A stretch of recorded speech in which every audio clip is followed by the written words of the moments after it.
The throne room of the Valorian Empire was the largest structure ever built by any species in the known galaxy, and it stretched across half a kilometer of polished black stone that reflected the light of 1,000 floating orbs above like captured stars. Queen Zithara had ruled this empire for 347 years, and in all that time she had seen countless species kneel before her throne. But she had never seen a human in person until this very moment. The creature before her was smaller than she expected, standing at what her advisors told her was average height for his kind. With brown hair that fell across his forehead and eyes the color of Earth's oceans, a world she had only seen in intelligence reports, his name was Daniel Harper, and he had been captured 3 days ago, when his damaged scout vessel drifted into Valorian space without warning or permission. And now he knelt on the cold stone floor with his hands bound behind his back. Zithara studied him with the patience of an immortal being who had learned long ago that first impressions rarely told the whole truth about anyone or anything. Her silver skin caught the light as she leaned forward on her crystalline throne, and her eyes, which glowed with a soft purple light, narrowed as she examined this strange visitor from a young world. "You understand why you are here," she said, and her voice echoed through the vast chamber like music played on instruments made of glass. Daniel Harper lifted his head and looked directly at her, and something in that simple action made the queen pause in a way she had not paused in centuries. There was no fear in his eyes, and there was no trembling in his body, and there was none of the desperate pleading she had grown so accustomed to seeing in prisoners who knelt before her throne. He simply looked at her with calm, steady eyes that held a patience she found deeply unsettling. "I was lost," he said, and his voice was quiet but clear. "My navigation systems failed during a storm in the Reach, and I drifted for 2 days before your patrol found me. I meant no trespass against your empire." Lord Morthic, the Queen's chief advisor for the past 200 years, stepped forward from the shadows where he always stood, and his elongated gray form bent toward Zithara as he spoke in a voice like dry leaves scraping against stone. "Your Majesty, we have retrieved his vessel's data core as required by imperial law, and standard procedure demands that we examine all his files before determining what fate awaits him." Zithara waved one elegant hand without taking her eyes off the human. "Then examine them and bring me everything you find, and leave nothing out, no matter how small or insignificant it may seem." Lord Morthic bowed low and retreated to supervise the data extraction. And for a long moment, the Queen simply sat and watched Daniel Harper as he knelt in silence before her. "Your species is young," she said finally. "You have only traveled among the stars for 40 of your years, which is less than a heartbeat compared to the 12,000 years my empire has existed." Daniel nodded slowly. "We know we are young, and we know we have much to learn about the galaxy and the beings who live in it, and yet you do not seem afraid," Zithara observed. "Every other young species that has knelt where you kneel now has begged for mercy or wept with terror. But you simply wait as if you have all the time in the universe." Something that might have been a smile crossed Daniel's face. Though it was gone so quickly, the Queen could not be certain she had seen it at all. "Fear does not help anyone," he said simply. "It does not change what will happen, and it does not make bad situations better. So I learned long ago to save my energy for things I can actually control." Zithara found herself intrigued, despite her centuries of practice, remaining detached from those who came before her throne. "Where did you learn such a lesson?" she asked. Daniel's eyes grew distant for a moment, as if he was looking at something very far away that only he could see. "In places I would rather not remember, Your Majesty." Before Zithara could press him further, Lord Morthic returned carrying a data tablet that glowed with soft blue light, and he climbed the steps to the throne and placed it carefully into the Queen's waiting hands. "We have extracted everything," he said. "Navigation logs, personal communications, maintenance records, and," He paused and glanced at the kneeling human. A classified section that was heavily encrypted was, Zithara repeated with a slight smile. I assume our technology was able to break through whatever protection he had placed on it.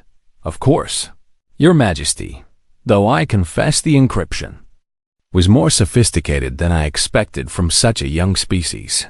Zithara began scrolling through the files with casual interest, expecting to find nothing more than the mundane details of a simple scout pilot's life. She saw navigation logs that showed his route through the outer territories, and she saw personal messages to family members on Earth, filled with small talk about weather and daily life. And she saw maintenance records for his ship that revealed it was old, but well cared for. He was about to hand the tablet back to Lord Morthic and pronounce judgment on this unremarkable human when the classified section caught her eye. The file was titled Service Record. Daniel James Harper, United Earth Navy. And something about those simple words made Zithara hesitate. She opened the file and began to read. And what she found there would change everything she thought she knew about humanity and their place in the galaxy. The first page was standard biographical information that told her Daniel Harper had been born in a small town called Cedar Falls in a region called Iowa, and he had enlisted in Earth's unified military force at age 19, which was young even by human standards. There was nothing remarkable about any of this, and Zithara almost closed the file and moved on, but then she reached the combat logs, and her silver hands began to tremble in a way they had not trembled since she was a young princess, learning the terrible weight of the crown she would one day wear. The first entry described something called the Siege of Proxima Colony, and as the queen read the details of what had happened there, she felt her understanding of the universe shift beneath her like sand giving way to the tide. She looked up from the tablet and stared at Daniel Harper with new eyes, seeing him not as a simple lost pilot, but as something far more complex and far more dangerous than she had ever imagined. "Who are you?" she whispered, and for the first time in 300 years, Queen Zithara of the Seventh Spiral felt something she had long forgotten. She felt afraid. The siege of Proxima Colony had begun on a day that should have been ordinary, and the file described how the morning sun had risen over the small human settlement just as it had risen every day for the 7 years since the colony was established. 12,000 civilians lived there, farming the rich soil and building homes and schools and hospitals, creating a new life on a world far from Earth.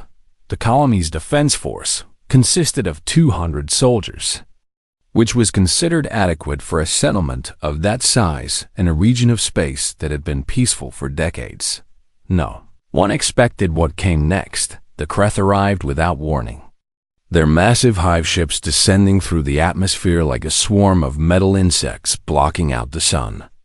And within hours, the colony was surrounded by an army of 40,000 warriors. Queen Zithara knew the Kreth well, for they were ancient predators who had plagued the galaxy for millennia, and their swarm tactics had overwhelmed civilizations far older and more powerful than humanity. The standard response to a Kreth invasion was immediate evacuation or unconditional surrender, because no military force in recorded history had ever successfully defended against a full swarm assault. But the humans had no ships capable of evacuating 12,000 people, and surrender to the Kreth meant death or worse for everyone in the colony. So the humans did something that no species had ever done before. They chose to fight. Daniel Harper had been 23 years old when the Kreth surrounded Proxima Colony, and according to the file, he had been stationed there for only 6 months before the invasion began. The tactical reports described how the 200 defenders organized themselves into rotating shifts that lasted 20 hours each, sleeping in brief intervals when exhaustion made it impossible to continue, then rising again to take their place on the walls when their ammunition supplies ran dangerously low after the first week. The colony's engineers worked through the night to convert mining equipment into improvised weapons factories, producing bullets and explosives from raw materials that were never meant for such purposes. When the defensive walls fell to Kreth bombardment, the humans collapsed nearby buildings to create new barriers, turning every street and alley into a fortress within a fortress. And when soldiers fell in battle, civilians stepped forward to take their places, picking up weapons they had never been trained to use and standing shoulder to shoulder with the defenders. Ethera read the account of the seventh day, when a massive Kreth assault breached the eastern wall and thousands of warriors poured through the gap. Like water through a broken dam, Daniel Harper had been stationed at that wall. And when the breach occurred, he found himself facing an endless tide of enemies with nothing but his rifle and the soldiers beside him. For 9 hours, he held that breach. And when his rifle malfunctioned from overheating, he picked up a metal pipe from the rubble and continued fighting with that instead, using his sidearm in his other hand until it too ran empty. The file contained testimony from other survivors who described watching Daniel stand in that gap hour after hour, covered in blood and dust and burns, never retreating and never stopping, even when his body was pushed far beyond what should have been physically possible. When reinforcements finally arrived to relieve him, Daniel collapsed and did not wake up for 2 days. And the medics who treated him said it was a miracle he had survived at all. The siege continued for 17 days in total, and each day brought new horrors and new acts of impossible courage. The Kreth sent wave after wave of warriors against the human defenses, expecting the small force to break and scatter as every other species had done before them. But the humans did not break. They held their ground through bombardment and assault and psychological warfare, through hunger and thirst and exhaustion, through the loss of friends and family members who fell beside them. On the 18th day, a fleet from Earth arrived in orbit above Proxima Colony, and the Kreth finally retreated rather than face a battle on 2 fronts of the original 200 defenders.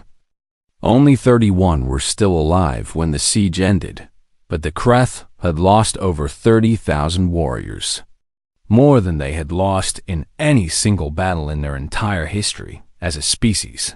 The file noted that the Kreth never attacked another human colony after Proxima, and intelligence reports suggested that humanity had become something unprecedented in Kreth culture.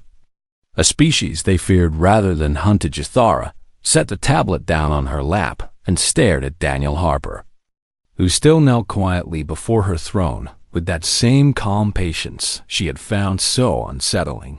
Just minutes ago now she understood where that patience came from, and understanding made it even more unsettling than before.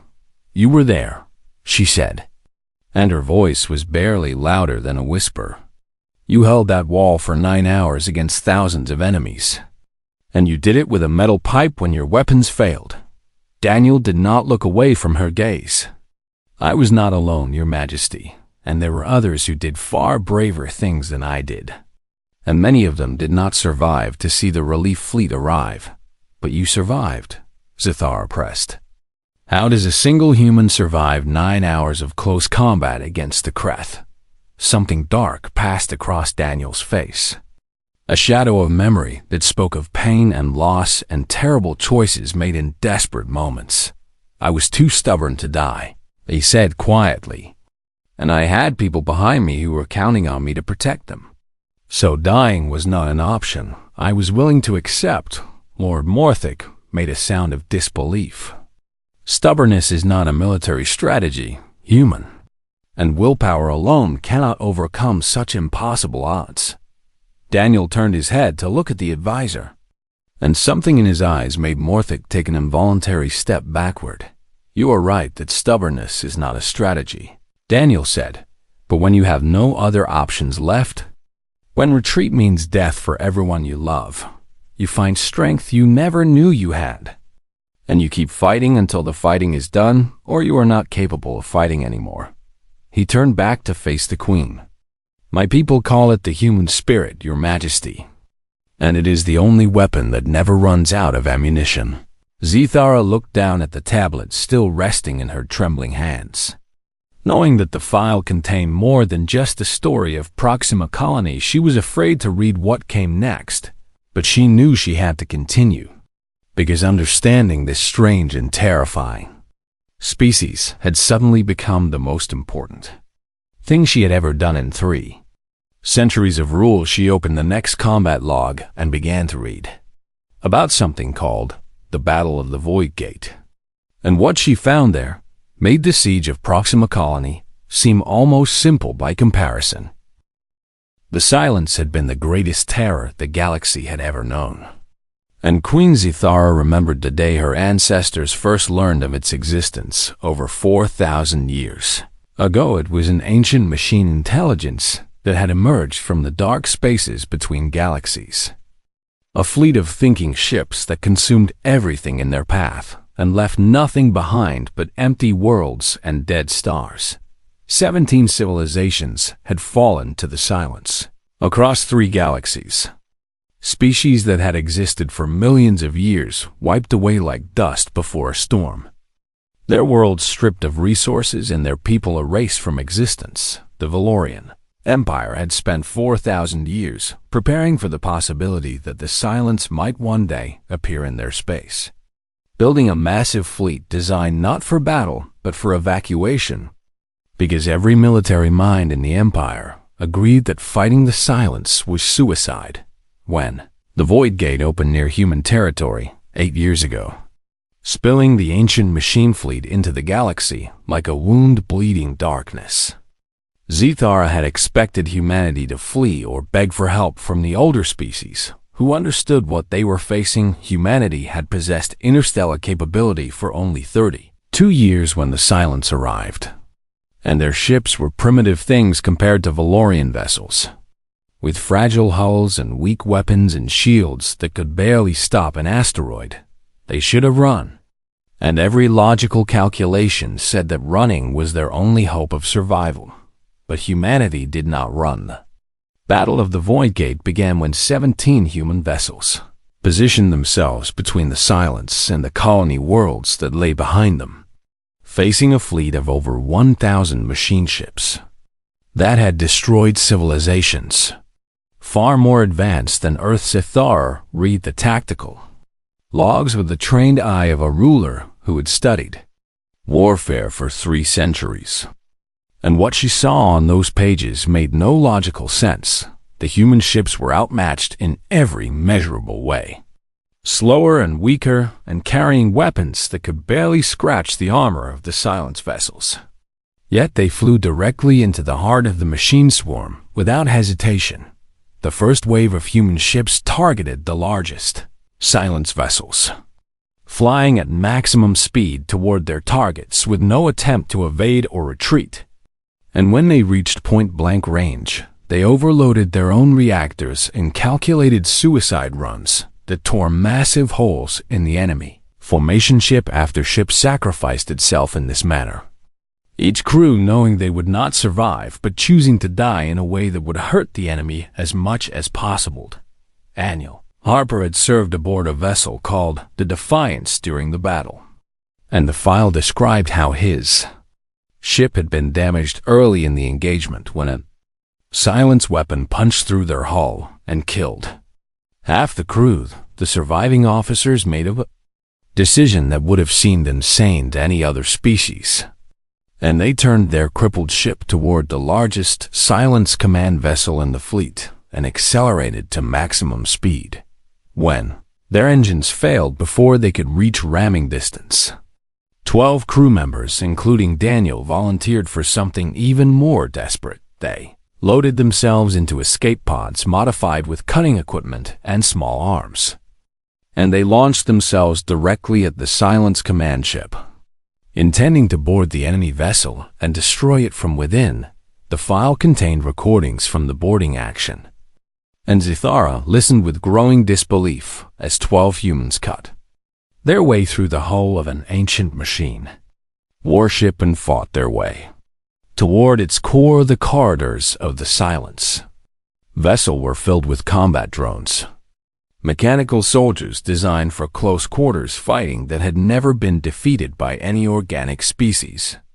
Yet the humans pushed forward to room after room of enemy resistance. Daniel Harper led the final assault on the ship's central core, fighting alongside soldiers named Kevin Morris and Patricia Dunn and Samuel Gray. Names that meant nothing to Zithara, but clearly meant everything to the man kneeling before her. Thrown one by one, the boarding team fell, killed by drones or defensive systems or the countless traps that filled the ancient vessel, until only Daniel remained standing in the core chamber with explosive charges in his hands and enemies closing in from every direction. He planted the charges and ran. And behind him, the core of the Silence Command ship erupted in a blast that tore the vessel apart from within. And the explosion was so massive, it destroyed 3 other Silence ships that were positioned nearby. Daniel made it back to an escape pod with seconds to spare. And he drifted in space for 6 hours before a rescue ship found him floating among the debris of the battle. He was the only survivor of the boarding team. The Battle of the Void Gate lasted 6 hours in total. And when it ended, the Silence had been broken beyond recovery, its fleet scattered, and its command structure destroyed by humans, who should have been nothing more than minor prey. The ancient machine intelligence that had consumed 17 civilizations across 3 galaxies was defeated by a species that had barely left their home world. And they achieved this victory through courage and sacrifice and a stubborn refusal to accept that defeat was inevitable. Zethara's hands were shaking so badly now that she nearly dropped the tablet, and she had to take several deep breaths before she could continue reading. Lord Morthic had moved closer during her reading, his curiosity overcoming his usual caution, and he stared at the tablet with wide eyes that showed he too understood the significance of what the file contained. "This cannot be accurate," he whispered. "No species could achieve such things, not against the Silence. Not with technology so primitive." Daniel Harper spoke without looking at the advisor, his voice flat and tired in a way that spoke of memories he wished he could forget. "It is accurate," he said. "I was there, and I watched my friends die one by one in those corridors. And I planted those charges knowing that I would probably not make it out alive. And somehow I survived when better people than me did not." Zithara looked at him with new understanding, seeing for the first time the weight that this quiet man carried on his shoulders. "How many friends did you lose in that battle?" she asked softly. Daniel was quiet for a long moment before he answered. 11 on the boarding team and 47 on the Defiance before we abandoned ship. And I knew every single one of them by name. And yet you continued to serve," Zithara said. "You did not retire or seek a peaceful life after such trauma." "How could I?" Daniel replied. And his voice cracked slightly for the first time since the conversation began.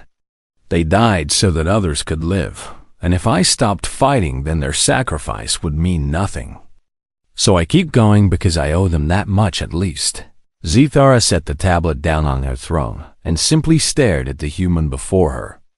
This small and fragile creature who had done things that should have been impossible, who carried the weight of so many lost friends and still found the strength to continue. She understood now why there had been no fear in his eyes when he first looked at her.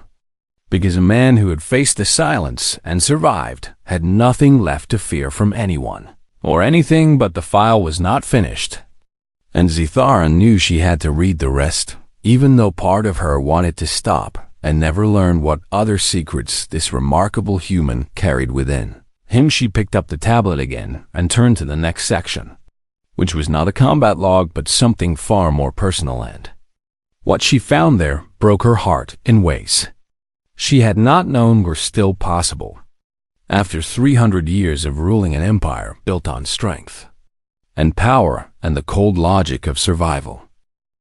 The next section of the file was not filled with battles or tactics or strategic analysis, and instead it contained psychological evaluations and medical reports and personal notes that painted a picture of a man carrying wounds that no weapon had ever Zithara read about the nightmares that woke Daniel Harper every night without fail.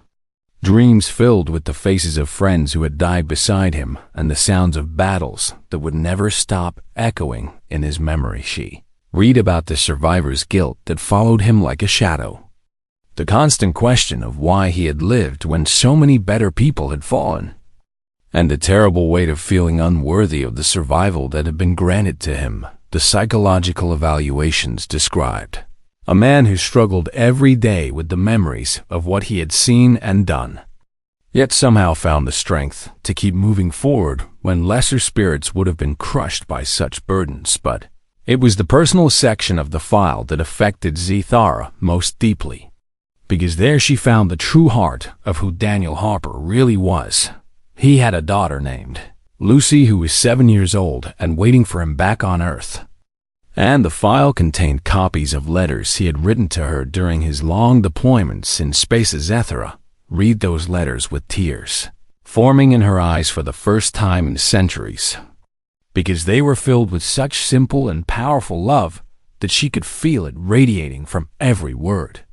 Dear Lucy, one letter began, I know I have been gone for a long time, and I know you miss me because I miss you too every single day.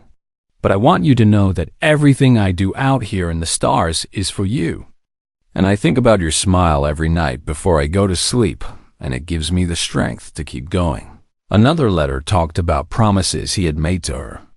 Promises to take her fishing at a lake near their home when he returned. Promises to be there for her first day of school. Promises to teach her how to ride a bicycle and how to swim and how to see the beauty in the world, even when things seem dark and scary.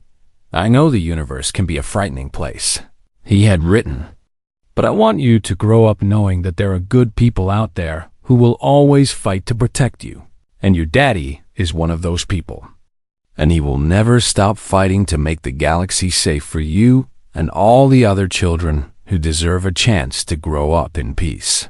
Zithara had to stop reading for a moment because her vision was blurred with tears, and she wiped her eyes with trembling hands before continuing. The file contained information about Daniel's wife as well.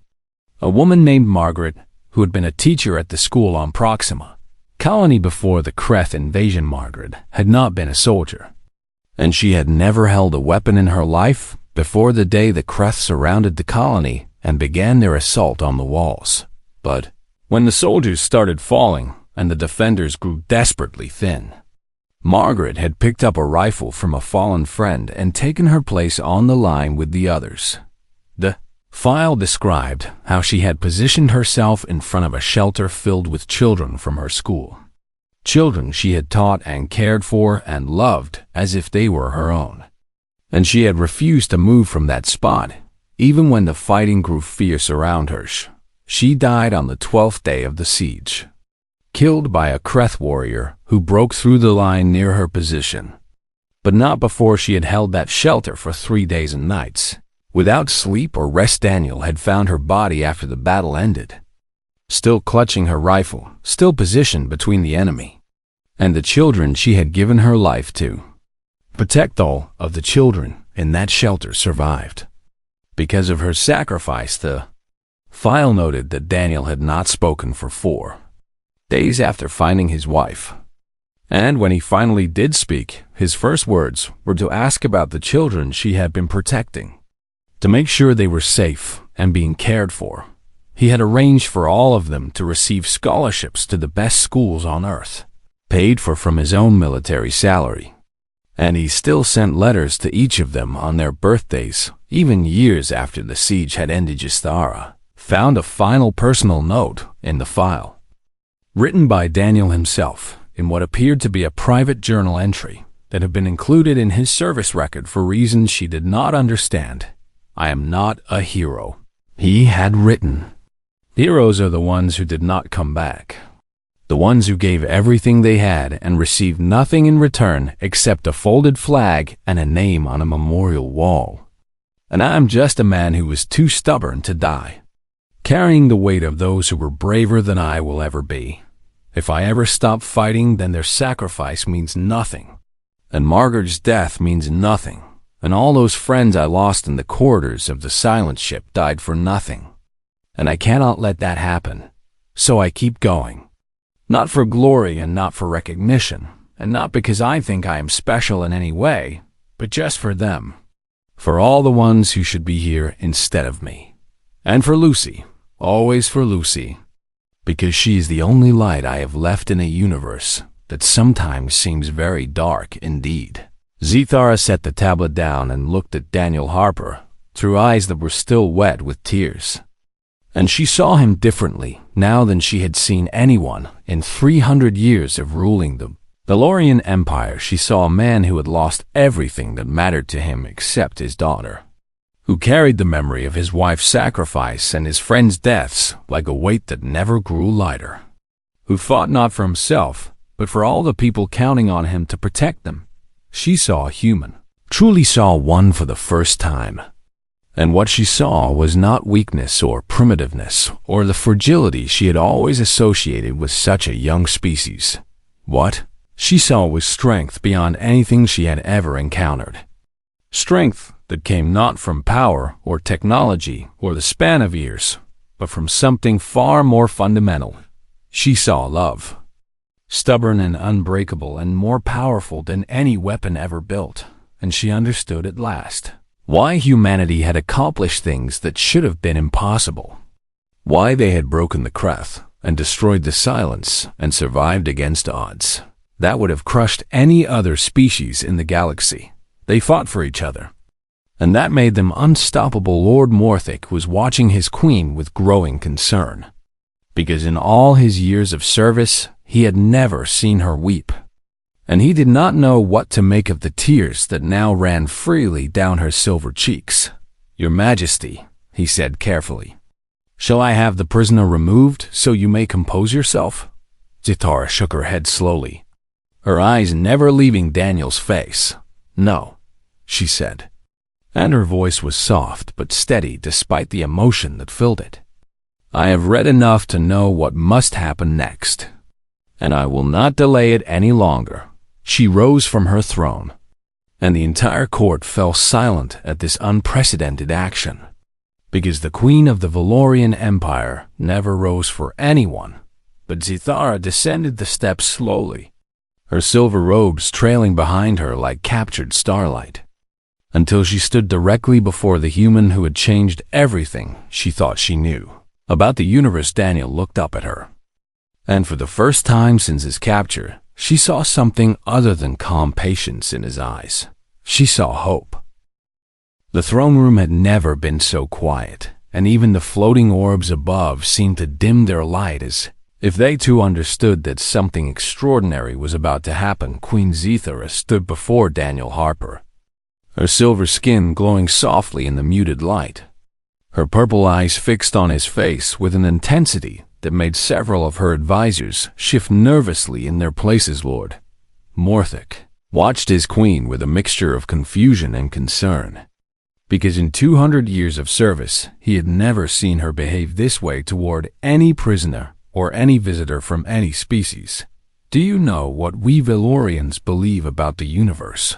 Zithara asked, and her voice was barely louder than a whisper, but it carried through the vast chamber as if the walls themselves were listening. Daniel shook his head slowly. "No, Your Majesty, I do not. We believe that the galaxy belongs to those who endure," she said. "That power is measured in the length of one's reign and the size of one's fleet and the fear one inspires in lesser species. And we have believed this for 12,000 years. And we have built our entire empire on this belief." She paused and looked around at her court, at the nobles and advisors and officials who had served her family for generations, all of them watching with wide eyes and held breath. "I have just read your file, Daniel Harper of Earth," Zithara continued, turning back to face him. "I have read what your people are capable of, and I have learned things that have shaken the very foundation of everything I thought I understood about strength and power and survival." She reached down with one silver hand and took his bound hands in hers. lifting him gently but firmly to his feet. The court gasped as one, because no outsider had ever been permitted to stand in the presence of the queen. And the guards moved forward instinctively before. Zithara waved them back with a sharp gesture. "Power is not measured in ships or weapons or the span of years," she said, and her voice grew stronger with each word. "It is not measured in the fear you inspire or the territory you control or the species you have conquered." She released his hands and stepped back so that her entire court could see them both clearly. True power is measured in the willingness to sacrifice everything for those you love, in the refusal to surrender when all logic demands it, in the courage to stand firm when you have every reason to fall, in the ability to keep fighting even when you have lost everything, except the hope that your sacrifice will mean something to someone, somewhere. Lord Morthic found his voice at last. "Your Majesty, I do not understand what is happening here." Zithara turned to face him, and there was fire in her eyes that had not been there for centuries. "What is happening, Lord Morthic, is that I have just discovered we have been wrong about everything, and it has taken a young species from a small world at the edge of the galaxy to show us what true strength really looks like." She swept her gaze across the assembled nobles, all of them frozen in shock at the words their immortal queen was speaking. "This man's species has existed among the stars for less than half a century, and in that time they have accomplished what we could not in 12,000 years of empire. And they have done it not because they are stronger or more advanced or more numerous than we are." She pointed at Daniel, who stood quietly beside her with an expression of wonder on his face. "They have done it because they carry something we have forgotten, something we lost somewhere in the long millennia of our reign when we became so focused on power and control that we forgot what we were supposed to be fighting for." "And what is that?" Lord Morthic asked, his voice uncertain. "Hope," Zithara said simply. "Stubborn, irrational, unbreakable hope, and the love that fuels it and gives it meaning." She walked back to Daniel and stood facing him, close enough that she could see the tears that had begun to form in his ocean-colored eyes.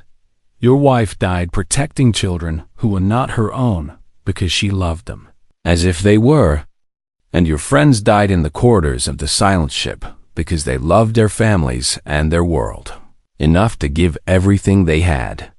And you have kept fighting all these years because you love your daughter and you love the memory of everyone. You have lost and you refuse to let their sacrifice be forgotten." Daniel nodded slowly, unable to speak through the emotion that was choking his voice. "That is power," Zithara said. "That is strength, and it is something my empire has never possessed. Not in 12,000 years of existence." She turned to address her court one final time, her voice ringing through the throne room like a bell calling the faithful to prayer. "Daniel Hopper is not our prisoner, and from this moment forward, he is our guest, and his vessel will be repaired by our finest engineers, and he will be given safe passage home to his daughter with the full protection of the Valorian fleet." The nobles murmured among themselves, confused but unwilling to challenge their queen when she spoke with such authority. Zethar was not finished, and she raised her hand for silence before continuing. "But before he leaves, I would ask something of him, something that may be more valuable than all the treasures in our empire combined." She looked at Daniel with an expression that contained humility and hope and desperate longing all mixed together. "Teach us," she said, and her voice cracked with emotion she had not allowed herself to feel in 300 years. "Teach us how to hope again. Teach us how to love something more than power. Teach us how to fight for something beyond our own survival." Daniel Harper, veteran of battles that should have been impossible, survivor of wars that should have destroyed his species, man who carried the weight of so many lost friends and a wife who died a hero, looked at the immortal queen of a 12,000-year empire, and he smiled. It was a small smile. Tired and sad and carrying the weight of everything he had lost, But it was real, and it was warm, and it contained something that Zithara had not seen in anyone for longer than she could remember. It contained hope. I would be honored. "Your Majesty," he said, and his voice was steady despite the tears that now ran freely down his cheeks.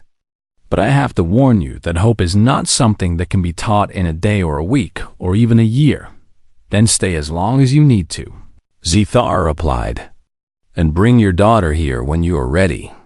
And let her grow up in a place where her father is honored as the teacher who showed an entire empire what it means to be truly strong." Daniel thought of Lucy waiting for him on Earth, thought of the promises he had made to her in all those letters, thought of the fishing trips and the first days of school and all the small moments he had dreamed of sharing with her, and he realized that this was exactly what Margaret would have wanted. Exactly what all his fallen friends would have wanted. The chance to make a real difference in the galaxy, to leave it better than he found it, to honor their memory by spreading the hope they had died to protect. "I would like that very much," he said softly. Queen Zithara smiled, and it was the first genuine smile that had crossed her face in 300 years of ruling an empire built on fear and power. "Then let us begin," she said, and she took his hand in hers like a student taking the hand of a teacher. "Show us how to be human." And in that throne room, at that moment, something changed in the galaxy that could never be unchanged. The Valorian Empire, the greatest civilization in known space, humbled itself for a single human man who had nothing to offer except the memories of those he had lost and the love that kept him fighting. And that was enough. That was more than enough. That was everything.